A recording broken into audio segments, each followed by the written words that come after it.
Bom dia, gente, graças a Deus. Tudo bem com vocês? Todo mundo bem? Estamos bem, estamos vivos. Faltou bastante gente aí que passou mal depois da festa das crianças. Ontem o povo comeu doce demais. Não conseguiu vir hoje. Também não estou muito bem não, mas estou aqui, né? Vamos ouvir a palavra do Senhor. Vamos fazer um negócio diferente aqui, Jô? Mas eu faço diferente, né? Já vai acostumado. Pega o microfone aqui, fica aí no meio da igreja comigo, eu vou fazer umas perguntas. Aí de repente alguém quer responder, se não quiser responder no microfone, pode falar sem microfone, tá? Pode sentar, gente. Vou fazer uma pergunta, antes é porque é um pouco da introdução daquilo que eu vou falar hoje, mas se eu fizesse uma pergunta para você aqui hoje, o que é o pentecostal para você? Se fizesse essa pergunta, alguém pode responder, o que é pentecostal? Estou fazendo essa pergunta, alguém pode falar? Qualquer pessoa, só faz assim com a mãozinha, a Juliana vai levar o microfone aí, você vai falar pra gente. Vai um de cada vez para a gente ser rápido. Pode ser pastor, pode ser. O que é ser pentecostal? O que Pentecostes trouxe? Pode, por favor. Há algum tempo eu perguntei isso para um pastor: o que é ser pentecostal? Acho que é essa a pergunta, né? É essa a pergunta. O que é ser pentecostal? As pessoas associaram uma festa. Pentecostes é uma festa. É chamada a festa da colheita. E no dia da festa de Pentecostes, houve uma manifestação, porque Jesus Cristo falou para os discípulos: ficai em Jerusalém, até que do alto do céu sejam revestidos de poder. Então os discípulos ficaram em Jerusalém, e nessa festa de Pentecostes, houve uma manifestação do Espírito Santo. Eles que viram línguas repartidas como de fogo sobre os discípulos. E os discípulos começaram a falar em outras línguas. E aí pessoas estrangeiras falaram assim: por que aquele galileu ali está falando na minha língua? Era a manifestação do Espírito. Então diz-se que uma igreja pentecostal quando na igreja há manifestação de outras línguas, de línguas estranhas. Hoje dizem línguas estranhas, mas é de outras línguas. É essa a minha resposta. Não, mais alguém? Brilhante resposta. Bom, não tem resposta errada, tá? Que tem aqui uma percepção de cada um do que é pentecostal. Aí eu vou trazer para você uma nova visão para a gente entrar naquilo que eu quero falar aqui hoje. Mas alguém quer falar? Pode falar, irmão, pode ficar à vontade. Ninguém vai falar? Só o pastor Eduardo? Tá bom. Por que eu falei isso? Para introduzir a palavra. Porque a gente, por causa da ideia pentecostal, isso construiu em nós uma ideia de liturgia do culto. O culto tem que ser desse modo, senão Deus não está. Tem que acontecer isso no culto, porque se não acontece isso no culto, Deus não está. Então, a profecia, quando o apóstolo Paulo vai falar sobre o que é a profecia, diz que a profecia tem um tríplice propósito. Ela tem o propósito de alegrar, exortar ou edificar a igreja. Ela pode cumprir os três propósitos no culto. Ela pode alegrar, exortar e edificar a igreja no mesmo culto. Pode individualmente um sair alegre, o outro exaltado e o outro sair edificado. Ela pode cumprir dois desses propósitos. Podemos sair daqui todos nós hoje edificados e alegres, ou exaltados e alegres, e assim acontece. Por quê? Porque não pode se suprimir a interpretação. A ideia do apóstolo Paulo, quando ele fala que a profecia tem esse tríplice propósito, ele estava falando de um ambiente profético, onde Deus fala, essas três coisas podem estar acontecendo, todas de uma vez ou individualmente.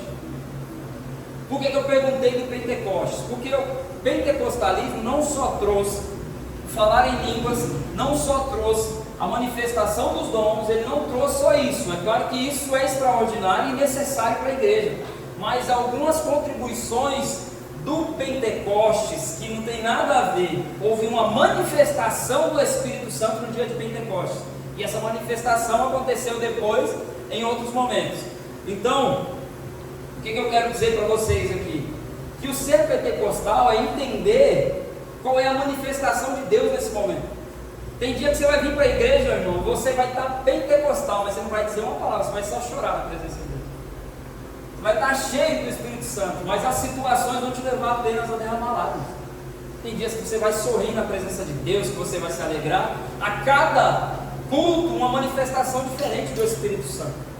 E aí uma das contribuições muito grandes que é suprimida do pentecostalismo é que o pentecostalismo tirou a igreja do centro da cidade, do centro dos estados, para as suas periferias e para os seus interiores.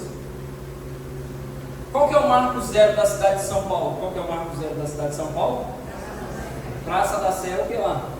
É uma igreja, é católica, é uma igreja católica, mas dali foram nascendo. E quando o pentecostalismo ele vem, os homens saíram de um avivamento chamado Avivamento da Rua Azusa em 1908, 1909, teve o Avivamento da Rua Azusa, foi uma grande marca do Espírito Santo, e eles começam a sair em missão para as cidades, e quando eles chegam nas cidades, as igrejas estavam centralizadas, e porque elas estavam centralizadas, elas também estavam praticamente destinadas aos ricos.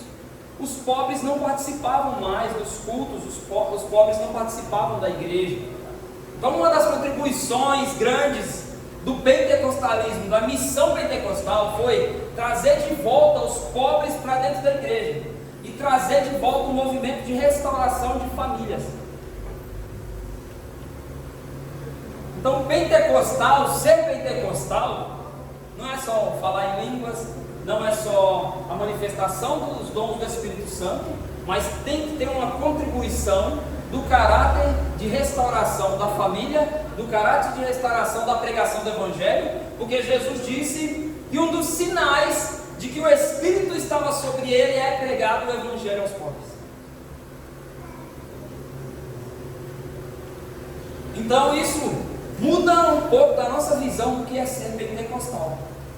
Porque na ideia do que é ser pentecostal, algumas igrejas que são tradicionais, elas rejeitam manifestações, como é que eu posso usar que palavra aqui, um pouco mais efusivas do Espírito.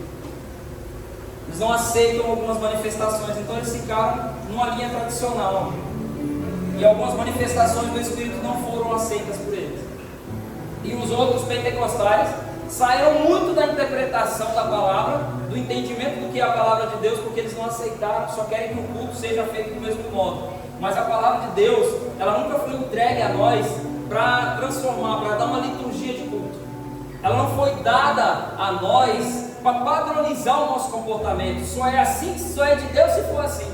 Só é de Deus se falar assim. Só é de Deus se fizer assim. Não, a palavra de Deus não foi para padronizar comportamento, ela foi para transformar a nossa mentalidade. Transformando a nossa mentalidade, ela transforma o nosso caráter. E aí eu posso dizer de um caráter pentecostal, um caráter que tira Cristo dos lugares onde as pessoas querem prender e dizer é só assim que é de Deus, e leva para pessoas que estão perdidas nas periferias, nos interiores, como Jesus disse, vão nas esquinas, em todos os lugares, dizer para eles que tem lugar na mesa. Essa é a palavra de Deus. Isso é ser pentecostal. Então, Deus não está aqui menos agora na hora da pregação do que Ele estava na hora do louvor.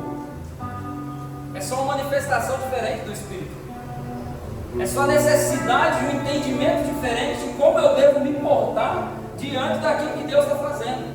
Aqui em cima eu não sou o clero e vocês são quem vai receber de mim, não. Aqui é a mesa. Eu sou o garçom. Mudou. Cristo mudou a coisa.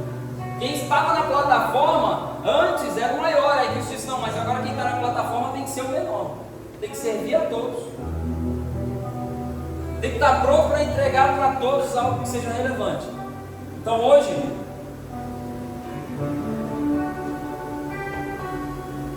vou pedir para colocar aí Efésios 4, Ellen, por favor. Se você conseguir colocar na versão, na tradução NTLH, consegue ler? Nova tradução na linguagem de hoje. O tema da nossa mensagem hoje é mente de filho e coração de servo. Serve com esse entendimento. Você é cheio do Espírito Santo. Você está cheio do Espírito Santo, não é que está dando tudo errado, que você não está conseguindo enxergar as coisas, você está cheio do Espírito Santo. O Espírito Santo não te abandona. A questão é porque nós não estamos Santo não está conosco, não sou mais pentecostal, eu não sou mais. Não é assim. Não é desse jeito que funciona. Colocou aqui? Efésios 4, 22 ou 24, por favor. Deixa eu ver se está igual aqui. Está igual. Portanto, abandonem a velha natureza de vocês, que fazia com que vocês vivessem a vida de pecados, e que estavam sendo destruídos pelos seus desejos enganosos. É preciso que o coração e a mente de vocês sejam completamente renovados. Último versículo 23. É preciso que o coração e a mente de vocês sejam completamente renovados. Então, o apóstolo Paulo, escrevendo aos Efésios, ele vai falar isso para eles, vai dizer: vocês precisam renovar o coração e a mente de vocês. Por que a Bíblia nos dá essa dualidade praticamente como uma referência?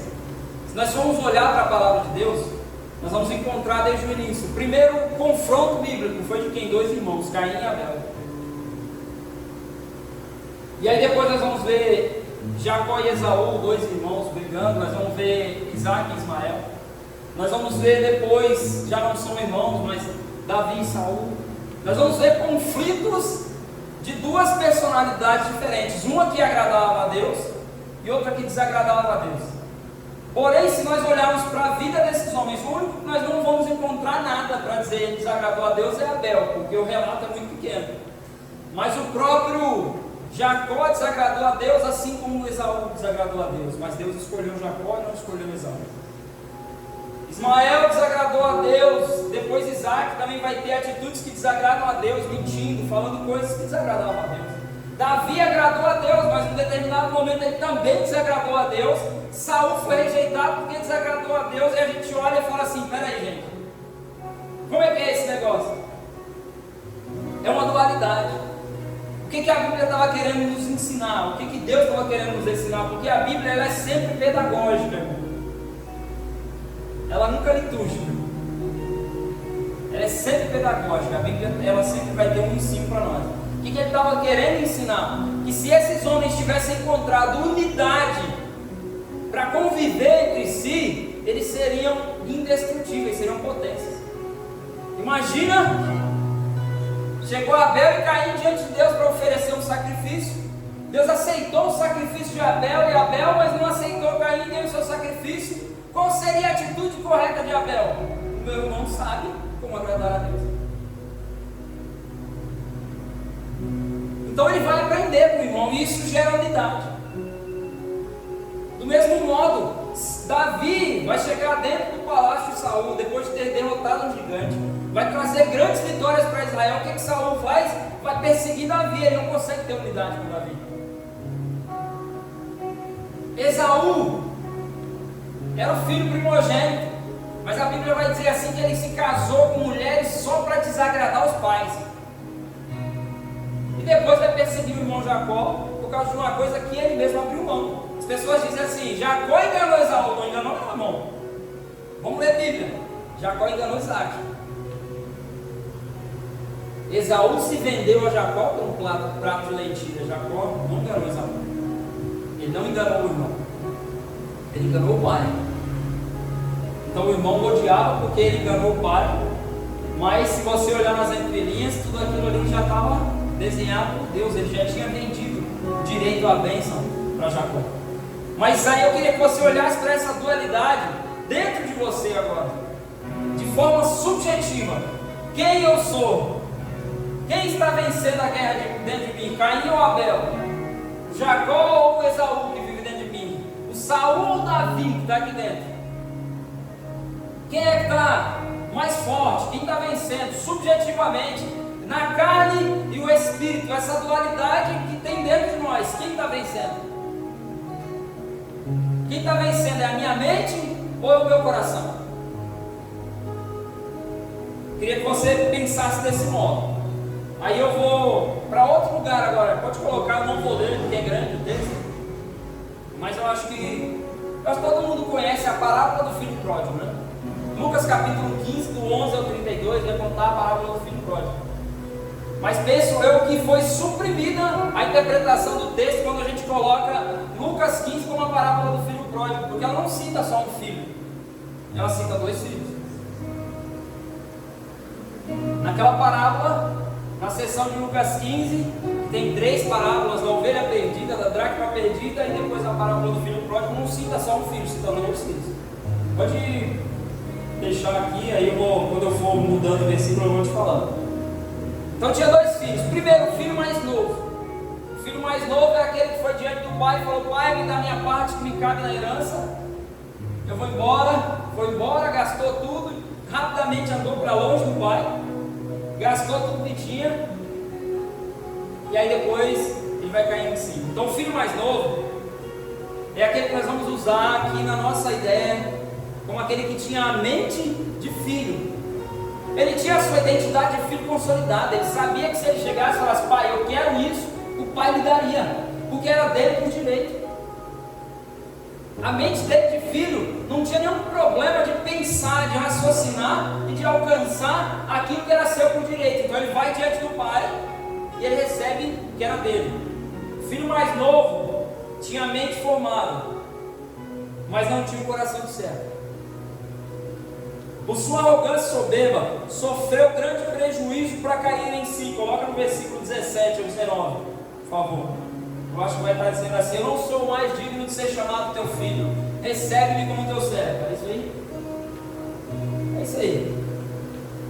No final do versículo ele vai cair em si, ele vai dizer assim: eu não sou apenas filho, eu não posso ter apenas a mente de filho, eu preciso ter o coração de servo, eu preciso voltar para a casa do meu pai e viver como servo.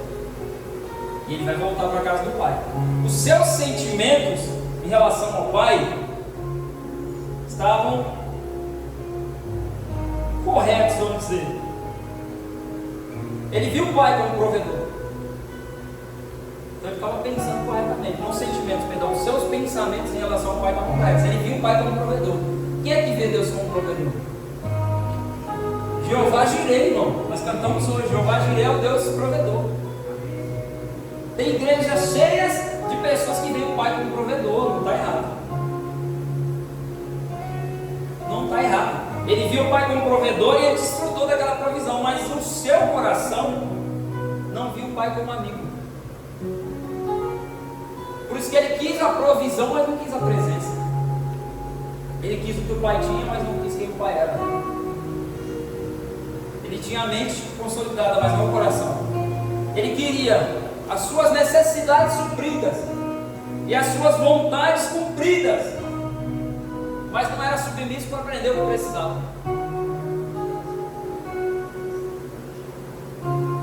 É só olhar para o cenário da igreja, irmão. É só olhar para o nosso cenário, do nosso coração. Por vezes nós queremos as nossas vontades cumpridas, as nossas necessidades supridas. Vou te dizer uma coisa, Filipenses 4 vai nos dizer que todas as nossas necessidades já estão supridas em Cristo Jesus. Você não precisa orar por necessidade suprida. Cristo já supriu todas as nossas necessidades. Isso tem que estar na sua mente. E ele tinha isso em mente. Mas nós vamos falar sobre o segundo filho agora. O segundo filho tinha o coração de servo formado, se escravizava pelo pai, mas não tinha mente de filho. Não tinha dentro da sua mente o entendimento de que o pai era. Tem alguém lá na porta lá? Se tem alguém lá na porta, tem um rapaz lá. Ah, já foi. Ele não tinha coração, a mente de filho. Suas emoções, sentimentos e vontades em relação ao pai estavam corretíssimas. Ele vivia com todas as suas necessidades supridas. Ele vivia diante do pai, nunca foi diante do pai para dizer: pai, faz uma vontade minha. Eu estou aqui para fazer a sua vontade, eu sou teu servo. Mas o seu raciocínio em relação ao pai estava errado. Também sabia agradar o pai com seu serviço, mas também não sabia desfrutar da presença. Então era um pai entre 2 filhos, pronto para dar de si mesmo, mas só estava com filhos que estavam recebendo coisas. Eles não queriam desfrutar da presença do Pai. Então logo nós podemos dizer o seguinte, que na junção dos dois filhos, formaria-se o filho perfeito. Imagina só, o filho que já tem a mente de filho ensinando o filho que já tem o coração de servo. Imagina essa unidade sendo formada. Então, Cristo vai nos trazer esse modelo de perfeição. Ele nos mostra aquilo que precisa estar diretamente ligado à comunhão na igreja. A mente de filho não pode andar separada do coração de servo, e vice-versa. Não importa que eu tenha sido formado primeiro em mim, vou precisar dos dois para cumprir o propósito. Talvez você está aqui hoje, você já tenha a sua identidade consolidadíssima como filho. Você chega diante do Pai, e como Jesus disse em oração, tudo que vocês pedirem vos será feito, e você tem isso na sua mente. Tudo que eu pedir vai ser feito. Mas aí você ainda não tem esse coração de servo. Não importa qual vai ser formado primeiro. Só importa que os dois sejam formados na comunhão da igreja.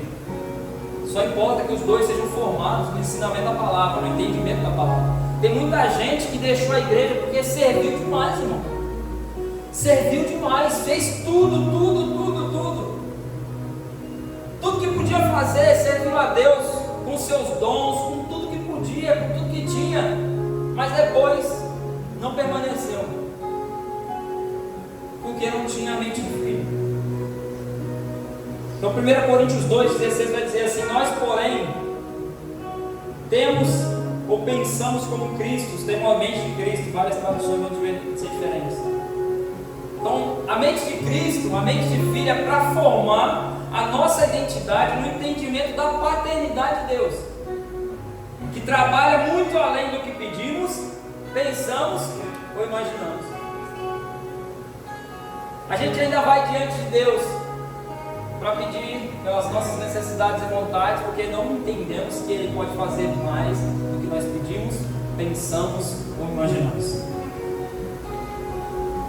A relação com Deus não é mais de pedinte.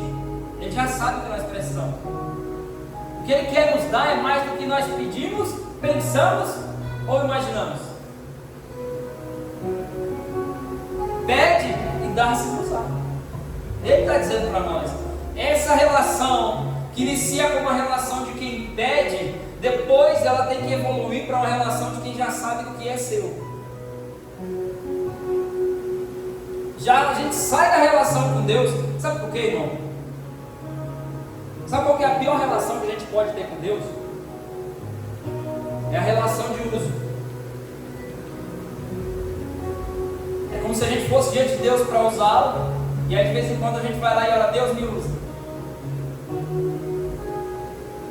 E deixa eu te falar uma coisa, irmão, Ele usa. Mas não é só isso que Ele tem. Por que a pior relação é a relação de uso? Porque é a mesma relação que eu tenho com um objeto. É a objetificação do eu. Alguém te ensina a ter uma relação com Deus apenas uma relação de uso. Deus me usa e quando eu preciso eu uso Deus. Eu uso dom, eu uso pessoas. Por isso que a relação que Deus quer ter é a relação de filho, para sair da relação de uso, para tornar essa relação uma relação de intimidade. Porque agora, olha só, tinha um homem que tinha uma relação com Deus de intimidade, chamava-se Simão, e fala muito sobre ele na Bíblia. Só tem alguns versículos, mas o apóstolo Paulo, depois de se converter, ele vai estar na casa Ananias, perdão, ele vai estar na casa de Simão, o curtidor. Ele vai estar cego. E a palavra diz assim, para o apóstolo Paulo, Deus falando, Atos capítulo 9, alguma coisa assim, Atos capítulo 9, ou entre alguma coisa. Vai dizer assim: olha, você fica aí orando, ele passa 3 dias orando. Deus diz para ele: eu vou mandar um servo meu aqui, Ananias, ele vai orar por você, você vai ser batizado, depois você vai começar uma obra. Só que Deus falou primeiro com Paulo que Ananias iria lá antes de falar com Ananias. Pergunto, se é uma relação de uso ou de intimidade? Letícia, será que eu posso dizer para alguém que você vai antes de falar com você? chegar lá, eu não sei qual é a agenda da Letícia. Eu não posso chegar aqui e falar, pastor, a Letícia vai. Sem antes falar com a Letícia. Mas a intimidade de Deus com Ananias era tão grande que ele podia mexer na agenda de Ananias. Então ele falou, Paulo, Ananias vai. Aí depois, Ananias estava orando, Deus falou, Ananias, eu já falei para ele que você vai. Ananias falou, mas não é esse que estava matando os cristãos? Era esse que eu falei que você vai. Aí ele falou, então eu vou, senhor. Se o senhor já falou que eu vou, porque já mudou minha agenda, eu tinha outra coisa para fazer. Mas agora, isso é uma relação de uso ou uma relação de intimidade? Isso é uma relação de intimidade. Será que Deus pode mexer na sua agenda hoje, irmão? Será que Deus pode mexer na sua agenda hoje?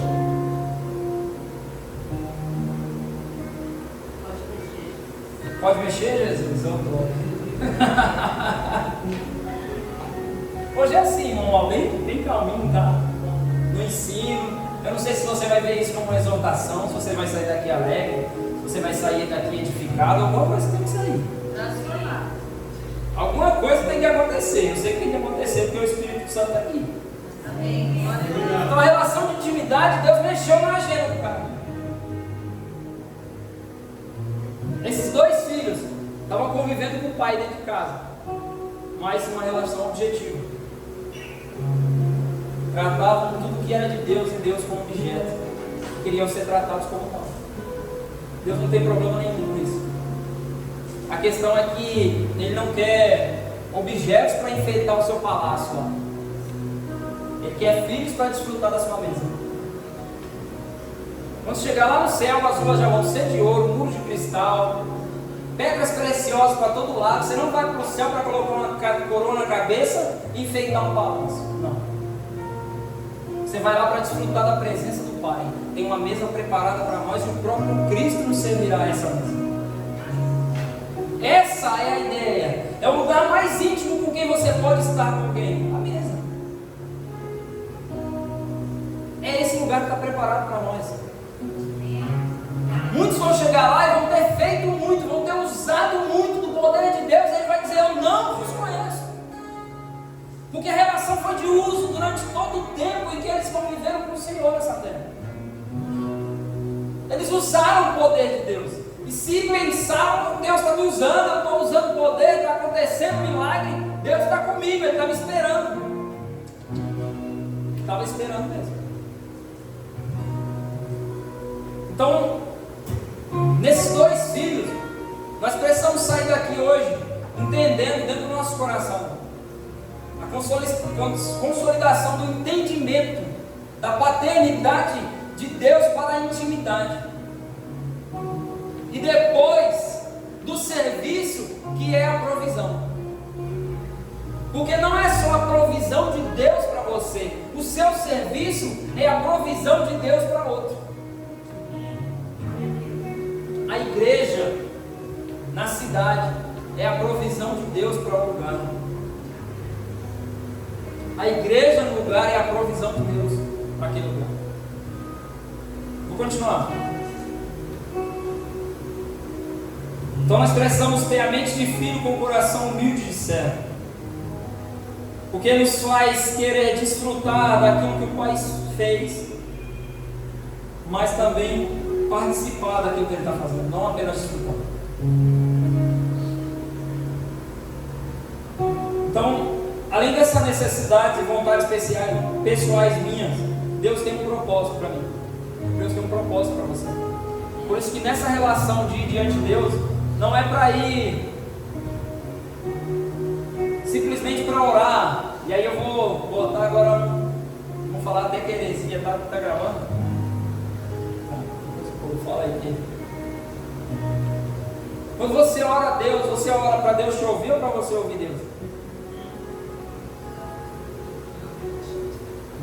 Para ouvir a Deus, mano? Eu não disse que é para ouvir a Deus. Não, para Ele te ouvir? É bom também. Mas as duas coisas têm que acontecer na oração. Tem que orar para Deus me ouvir, para eu ouvir a Deus. E se nós formos ouvir a Deus na Bíblia, Teve um profeta, Isaías capítulo 6, Isaías vai e diz assim: eu sou homem de impuros lábios, homem de lábios impuros, e eu vi o Senhor. Ele faz uma oração para Deus, Deus vem e toca nos lábios dele. E quando Deus toca nos lábios de Isaías, agora Isaías vai ouvir uma oração de Deus. E Deus vai dizer assim: a quem enviarei? E quem irá comigo? Então não é Deus que está respondendo mais a oração de Isaías. É Isaías que vai dizer assim: eis-me aqui, envia-me a mim.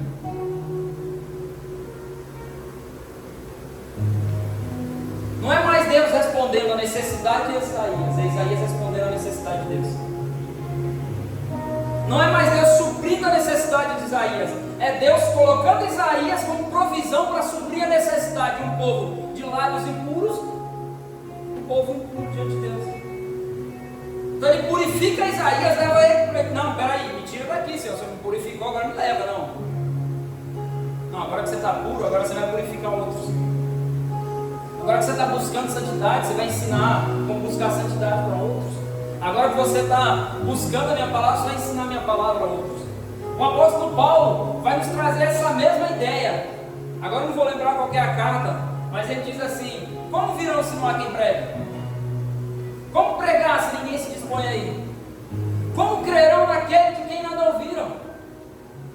Essa é a oração do Pai. Filhos que escutam a oração do Pai para se tornar essa suprir de necessidade de Deus num lugar, numa família, numa casa, para um amigo. É para quando você levantar do seu lugar de oração, você levantar como uma arma de Deus para lutar em determinado campo. Uns para 10, outros para 100, outros para 1000. Cada um dentro do seu dom, cada um dentro da sua especialidade que Deus vai te dar. Então Romanos 12:2 vai nos dizer que nós precisamos transformar nossa mente, não nos conformar com esse mundo. Repare que eu estou falando só de transformação de mente. Porém, a mente de filho, sem o coração humilde de servo, nos faz querer desfrutar daquilo que o Pai fez por nós, por nos sentir superiores. Quando eu alcanço a mentalidade de filho, não é para eu ser como superior, para eu assumir responsabilidade em favor dos outros. Para assumir responsabilidade.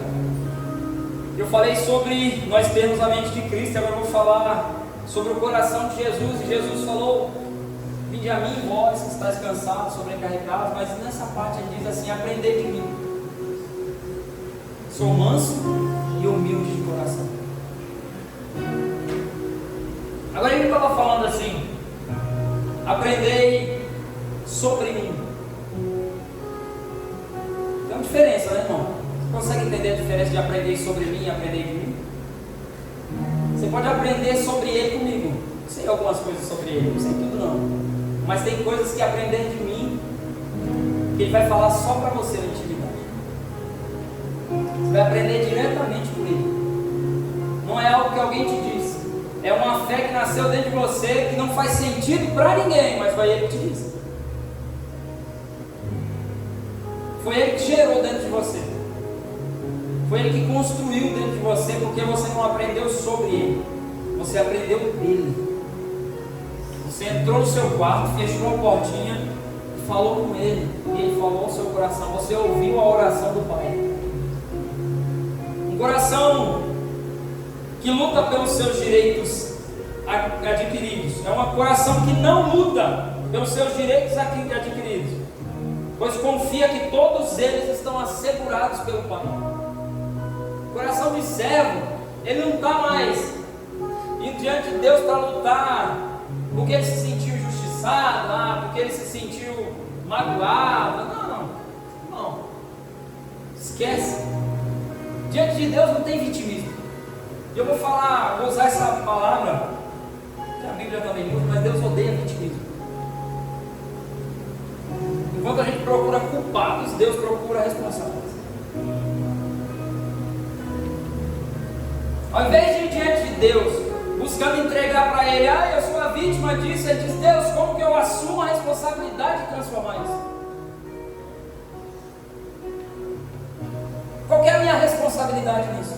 Você pode ter sido vítima de um abuso religioso ou de qualquer outra coisa, você pode ter sido, mas daí em diante agora não vai mudar o passado. O que pode se mudar agora é o futuro. O que se pode mudar é daqui para frente, é a partir de hoje, e só se muda a partir da responsabilidade assumida e não do culpado encontrado.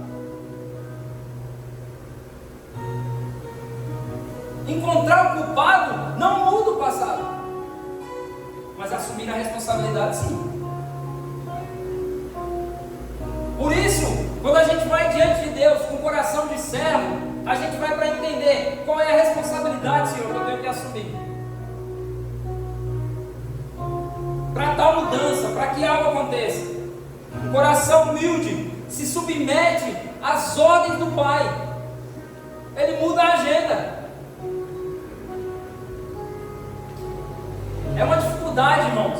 Não aqui, graças a Deus, a gente tem vivido aqui vou dizer que a gente tem vivido um avivamento, né, pastor Eduardo? O pastor Eduardo fala que a gente está vivendo um avivamento. Porque a gente não precisa ficar falando, pô, vai vir para o culto, vai ter isso. Não precisa ficar criando entretenimento para as pessoas irem para o culto. Não precisa ficar criando um monte de coisa, não, irmão. Aqui não. Aqui é palavra de Deus, aí, como eu disse, aqui é pentecostal. Tem um dia que Deus vem aqui e a gente nem consegue pregar. Tem dia que não pede oferta, aí não sei se vai entrar o dinheiro para pagar o aluguel, porque a gente acredita que Deus vai suprir, porque se é dele, não é meu. Não é do pastor Fabiano na igreja, não é da pastora Débora, não é do Carlos, não é do pastor Eduardo, não é da irmã Mari, não é nossa, a igreja não é nossa. Então por que a gente está preocupado em sugar o povo para suprir uma necessidade? Então a gente nunca teve essa preocupação. Nunca teve essa preocupação. Até porque eu acredito que oferta você não pede. Oferta você ministra. Você pede esmola. A igreja católica tinha o hábito de dizer que a cada moeda que cai dentro do gasofilácio é uma alma que é salva. Traga sua esmola. Era assim que eles pediam. Não era tratado como oferta, era tratado como esmola. Oferta é diferente. Oferta ela vem de um coração voluntário, quebrantado e contrito, que entendeu o propósito pessoal e da igreja. Pronto. Se entendeu, irmão, ninguém precisa pedir. Dízimo, ninguém precisa pedir. Ninguém precisa pedir. Eu sonho, irmão, a gente ainda pede ainda, de vez em quando aqui, quando Deus deixa, a gente ainda fala assim, não, traz sua oferta, traz seu dízimo, para lembrar o povo, porque parece que o povo esquece. Vamos lembrar o povo. A gente ainda faz, mas é um sonho, pastor Eduardo, no dia que essa caixa não vai estar mais aqui. Não vai estar mais aqui.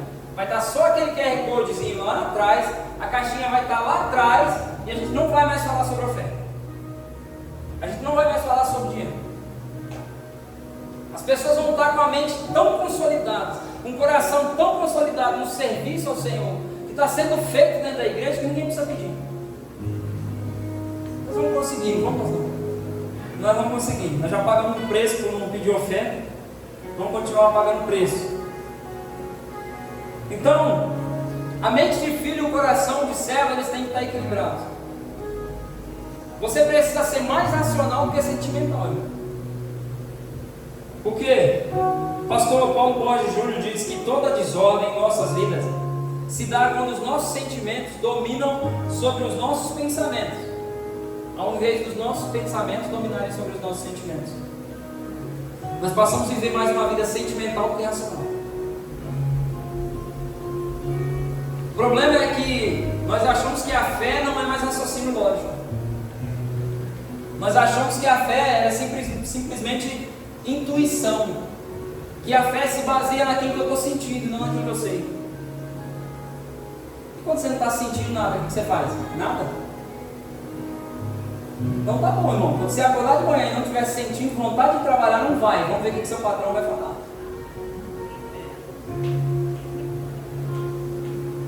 Tudo que você faz, por isso que eu gosto do microfone, mas o povo não vai responder agora não. Tudo que você faz por causa daquilo que você sente vontade de fazer? Então por que com a fé a gente precisa sentir? E não saber que é necessário fazer?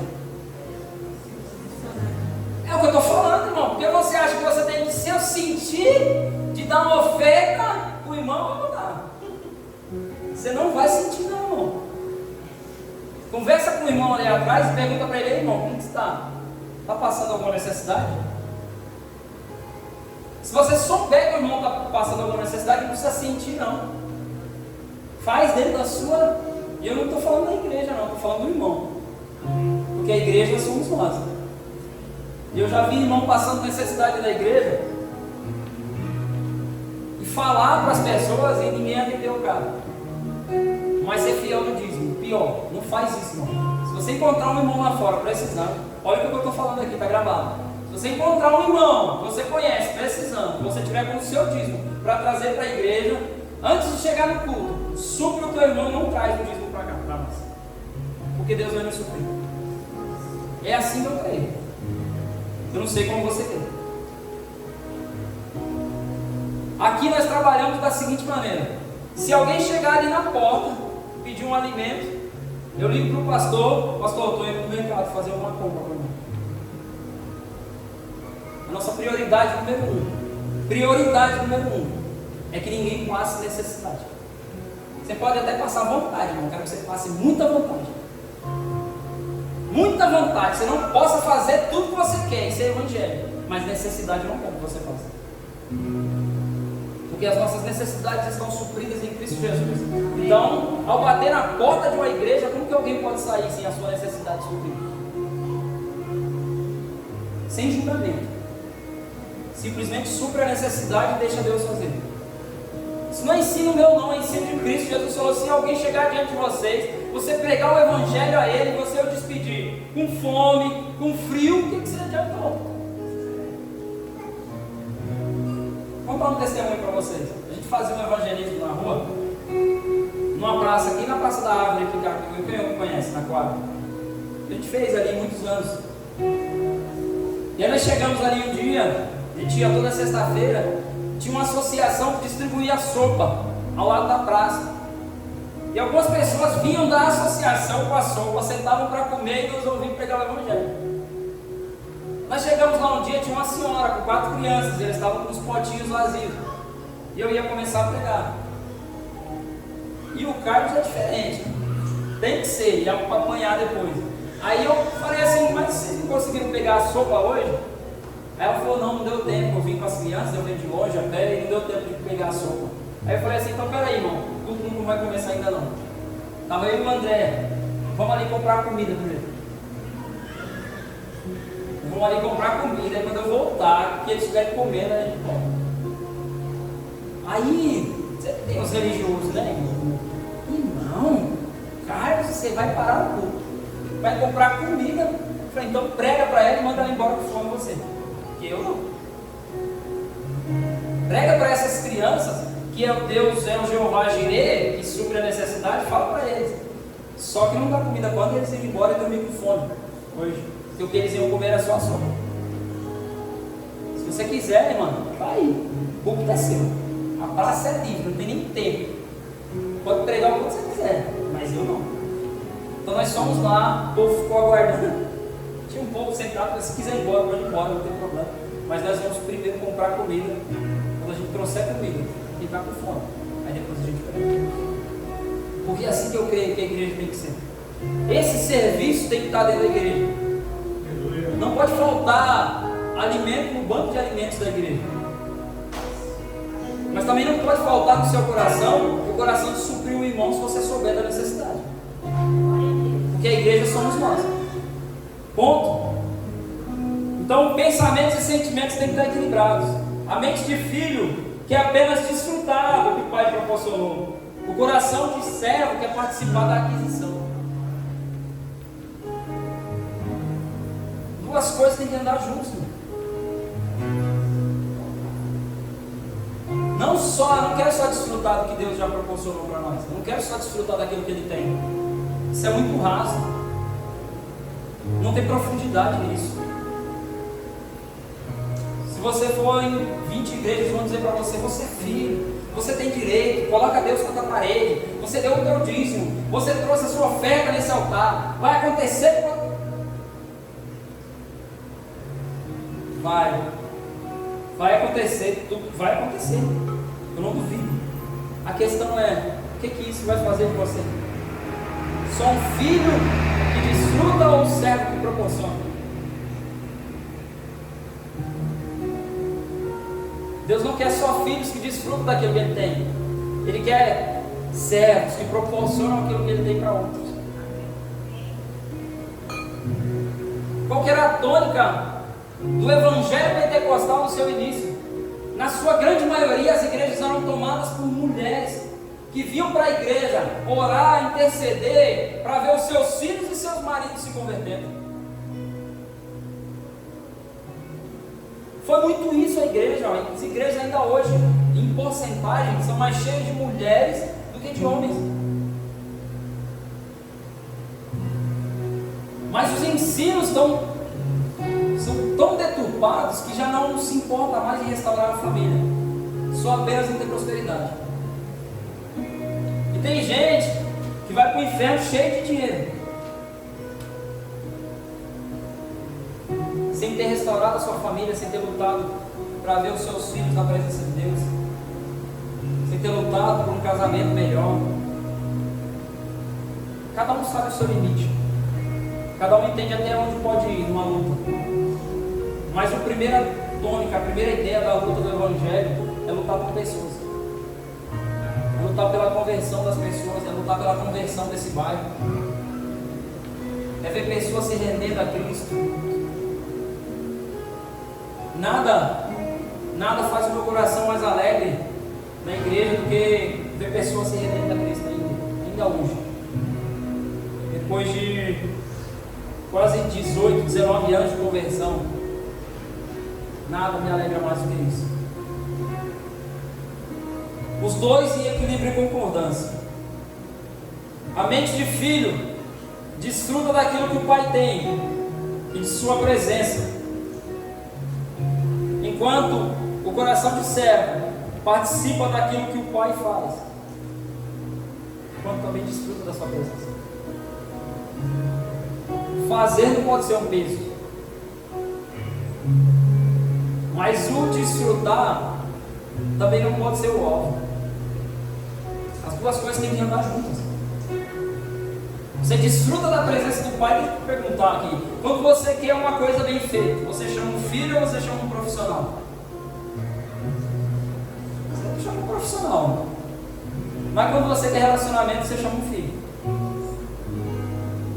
Então Deus tinha uns profissionais lá, eram os anjos. Os anjos eram profissionais, e eles falaram assim: Deus, deixa a gente pregar o Evangelho. Aí ele disse: não, quem vai pregar os meus filhos. E aí hoje Deus mais conserta o que a gente faz do que aproveita. Chama teu filho, tua filha para fazer um bolo. Rapaz, a sujeira vai ser grande. Vai ter coisa para consertar no final, mas você vai marcar a vida dela para sempre. Chama teu filho para lavar o carro. Cuidado, para ele não molhar os bancos. Cuidado para ele não lavar por dentro. Só toma cuidado. Vai ter muita coisa para você arrumar no final, e você vai ter marcado a vida. Assim é Deus. Ele nos chamou como filhos incapacitados, improváveis, que não estavam. O que tem para fazer, irmão? Pregar o Evangelho precisa de santidade, de verdade, precisa de tantas coisas que a gente não tem, que a gente não carrega, que nós precisamos aprender. E de vez em quando a gente acha que já tem, aí vai lá e tropeça. Achava que já estava sendo verdadeiro, vai lá e solta aquela mentira. Achava que já estava andando em santidade e aí comete aquele pecado. E aí o Senhor fala assim: não, é você mesmo. Eu já sabia. Vem aqui, não vai para longe não, vem para perto que eu vou consertar. Deus não tem problema com o pecado. Todo problema de Deus é com a indisposição à correção. É quando alguém se indispõe à correção e ainda continua fazendo. Romanos capítulo 2, ele vai dizer assim: que ele está indisposto com aqueles que fazem, e não só fazem, ainda consentem com os que fazem. Ainda ensinam outros a fazer. Então talvez você, por vezes, já se afastou da presença de Deus porque cometeu um pecado. Deixa eu te dar um recado. O pecado ele nos afasta um pouco de Deus. É isso que a Bíblia diz, o pecado nos afasta. Mas a iniquidade, que é o pecado contínuo, e a indisposição à correção, ela nos separa. Então tudo o que Deus não quer é que você passe a viver uma vida em iniquidade. Mas de vez em quando, irmão, vou te dar um recado aqui, você vai pecar. A questão é, depois do pecado, você vai continuar afastado e se afastando, ou você vai se aproximar diante de Deus com um arrependimento. Você vai voltar para a mesa do Pai e vai pedir de novo a comida, vai perguntar de novo a resposta. Pai, qual que é hoje a sua pergunta para mim?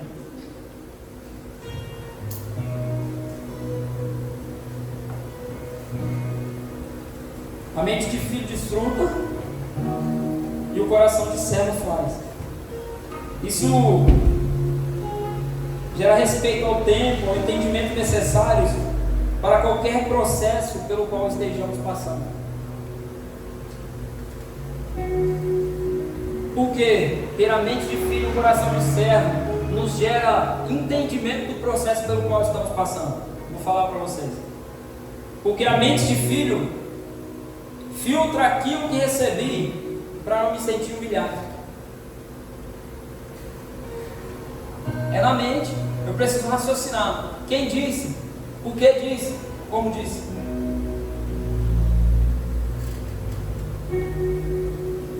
A crítica ainda te derruba, irmão? O elogio ainda te eleva? É porque você ainda não tem mente de filho e coração de servo. Quando você tiver mente de filho e coração de servo, elogio e crítica são a mesma coisa. Eles apenas se situam. O elogio não eleva, a crítica não derruba mais. Dependendo de onde elas vêm, elas me situam. Dependendo de quem me critica, eu estou sendo elogiado. Já pensou o Lula elogiando, criticando o Bolsonaro? Ele está sendo elogiado. Ou vice-versa. São adversários políticos. A crítica que vem do adversário é tomada como elogio.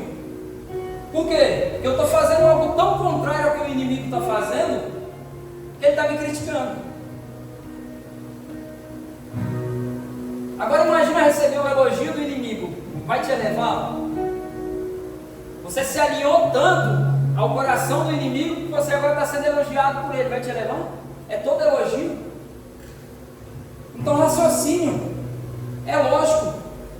Dependendo de quem me critica, dependendo de quem me elogia, tudo isso me situa. Se o meu pastor me criticar, eu vou entender, conhecendo o coração dele, quem ele é, que ele quer que eu cresça. E que ele está me criticando porque eu não estou onde eu deveria estar. Isso não me traz sofrimento, isso me traz um parâmetro.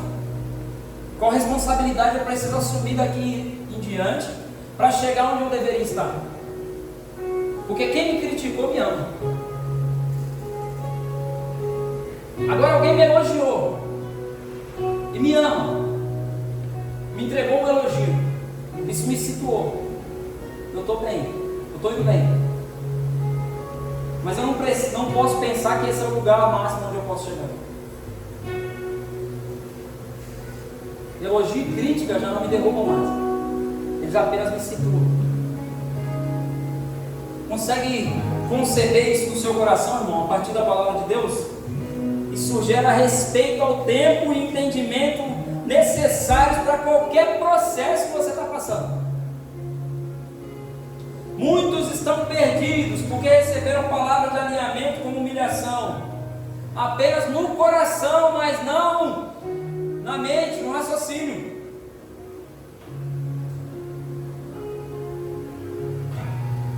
Quando eu recebo uma palavra no meu coração que deveria receber na minha mente, me sinto no direito de cobrar por aquilo que antes fiz por amor.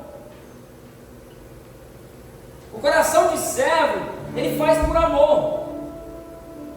Mas quando eu recebo um elogio na minha mente de filho, que me faz ter um entendimento de superioridade, agora eu quero cobrar por aquilo que antes eu fiz por amor. Então eu quero, Letícia, que aquilo que eu fiz por você por amor, você me honra.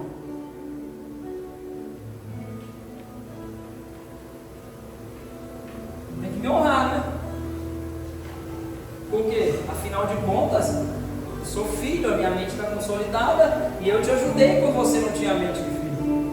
Mas naquele momento, Letícia, eu não fiz porque eu tinha mente de filho, eu fiz porque eu tinha coração do céu. Então, o meu maior prazer não é ver a Letícia me honrando, é vê-la servindo a outros. Acho que eu já disse isso. Fique numa igreja, irmão, e permaneça num lugar onde, quando você não puder servir pelo corpo, você será servido. Porque vai ter momentos na sua vida que você não vai poder servir. Vai ter momentos desafiadores que você não vai ter nada para entregar. Você ainda vai estar firmado na sua mente: eu sou filho de Deus, por que eu estou passando? Talvez você fez essa oração esses dias. Por que eu estou passando por isso? Eu sou filho de Deus. Por que eu tenho que viver isso se eu sou filho de Deus? Por quê? Porque você vai ter que aprender a ser servido. Você vai ter que se rebaixar ao ponto de ver alguém que você disse assim: daí não sai nada, mas você vai ver ele te servindo.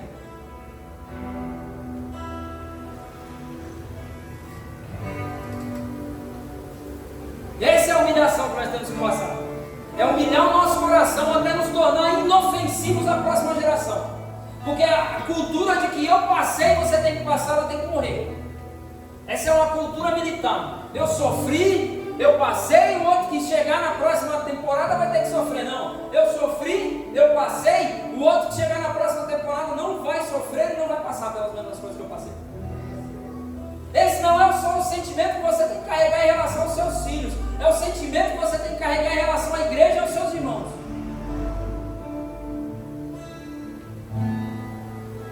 Esse é o sentimento.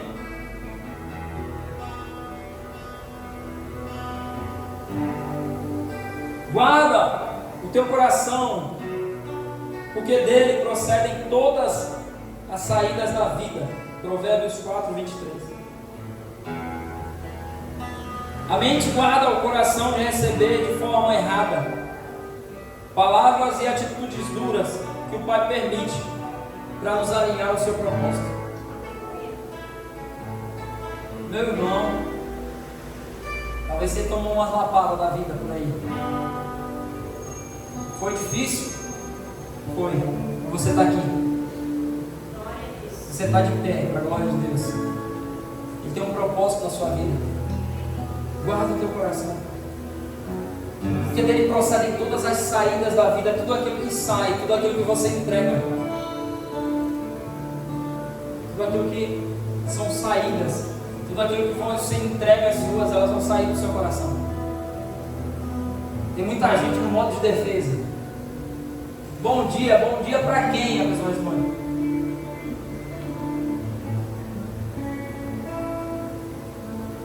Muita gente no modo de defesa, que recebeu de maneira errada aquilo que Deus estava querendo ensinar, aquilo que o Senhor estava querendo ensinar. Eu decorei muito, irmão.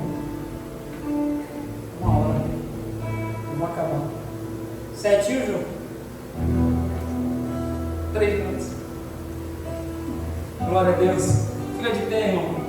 Já acabou, João. Vamos só orar.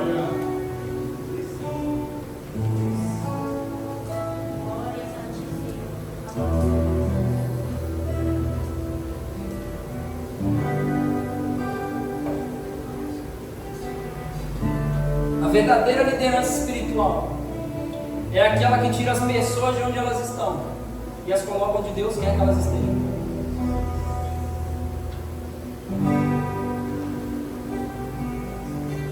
Agora, a primeira liderança sua não é sobre o outro, é sobre si mesmo. A primeira liderança que você vai tomar na sua vida ao sair daqui hoje, pensando como filho, entendendo, servindo como um servo no seu coração, eu preciso me tirar de onde eu estou e vou colocar onde Deus quer que eu esteja. Onde é que Deus queria que você estivesse hoje, irmão? E eu não estou falando de lugar físico só. Eu estou falando de vida com Deus. Eu estou falando de vida espiritual. Eu estou falando de relacionamento, de intimidade com Deus. Eu estou falando de como você representa a Deus nos lugares onde você chega. de como você representa a Deus na sua casa, no seu trabalho, onde você está inserido. Você é um sacerdote, você é um líder espiritual naquele lugar. A sua liderança tem que tirar as pessoas de onde elas estão e colocar onde Deus quer que elas estejam. Mas primeiro isso tem que acontecer a partir de si mesmo, de um assumir de responsabilidade e compromisso com Deus. Alinhamento de mente e coração é para que você se torne líder a partir de si mesmo, caminhando para o propósito e conduzindo outros até ele. Quem é que consegue chegar sem GPS, tá? E sem perguntar para ninguém, num lugar que nunca tem ido? Qual que é a chance, irmãos, de eu dizer para você assim: está aqui o endereço, pastor Eduardo, vai para esse lugar. Só que você não pode usar GPS, nem pode perguntar para ninguém. Qual que é a chance de você chegar lá?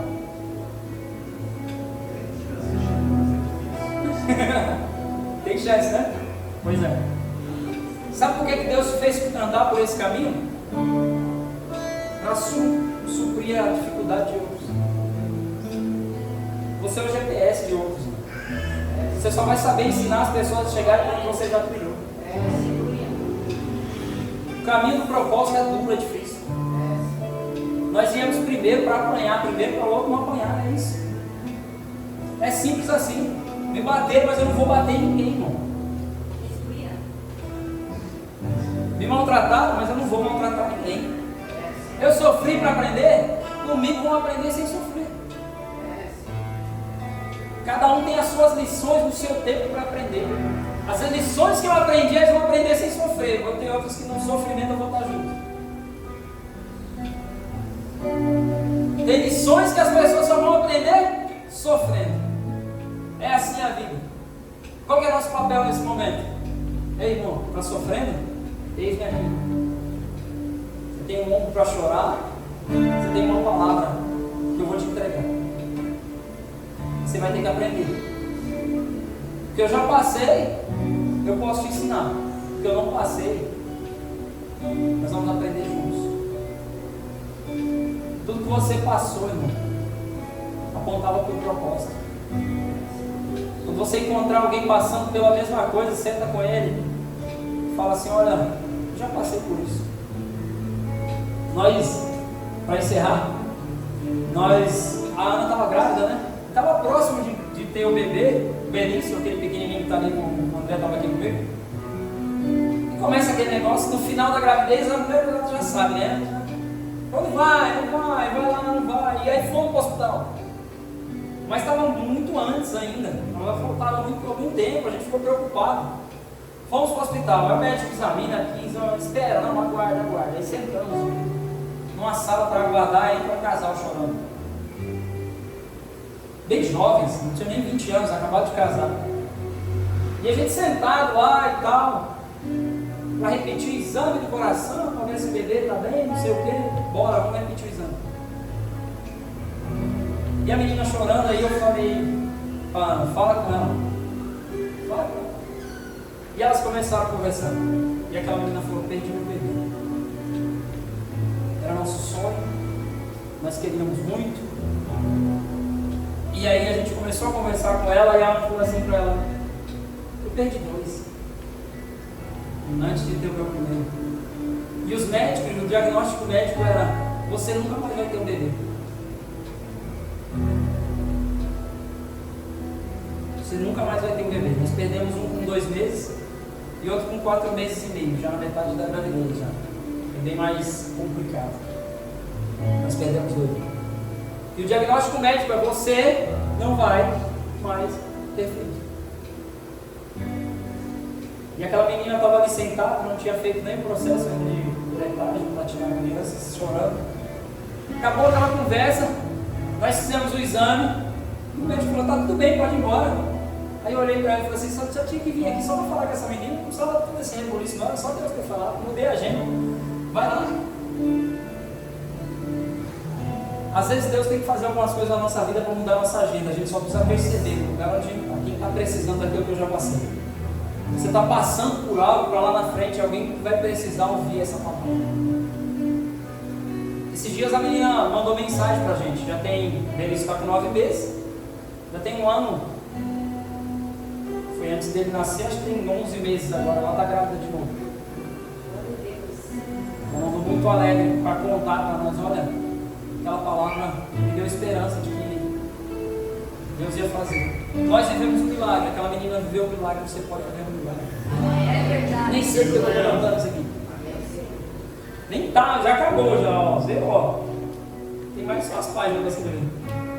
É Deus mandou. Feche seus olhos. Pai, em nome de Jesus, ainda na tua presença, eu quero te agradecer por poder estar aqui como um servo dessa igreja, para poder servir aos meus irmãos. Deus, o Senhor sabe que eu já servi, precisando ser servido, Senhor. Eu já entreguei, Senhor, por vezes, pouco que eu tinha. Mas em nome de Jesus, o Senhor me deu um coração de servo para servir a tua igreja. E eu peço hoje aqui nesse lugar que todos, em nome de Jesus, Senhor, tenham a sua mente de filho consolidada, a sua identidade de filhos firmada. Em nome de Jesus, que toda palavra mentirosa do inimigo foi dita, toda sentença contrária, Senhor, em nome de Jesus, caia por terra hoje. Em nome de Jesus, nós damos uma ordem.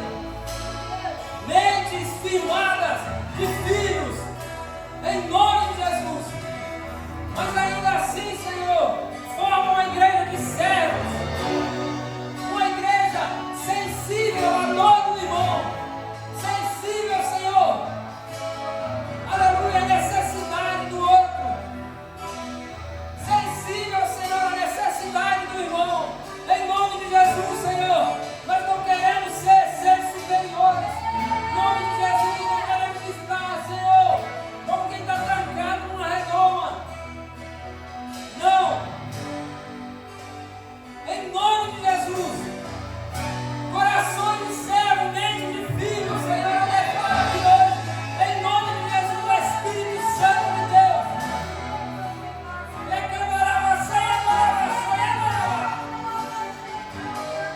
Fui a tua autoridade, Senhor, em nome de Jesus.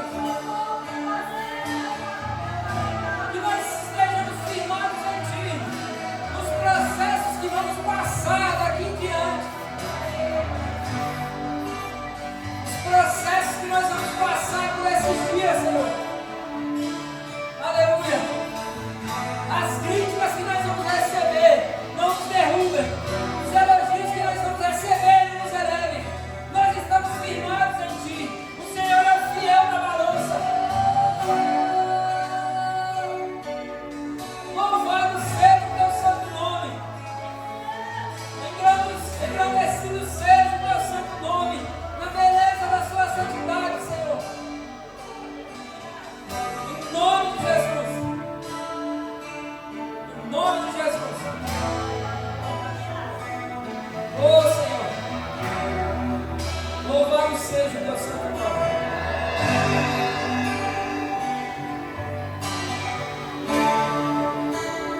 Sei que nada sou.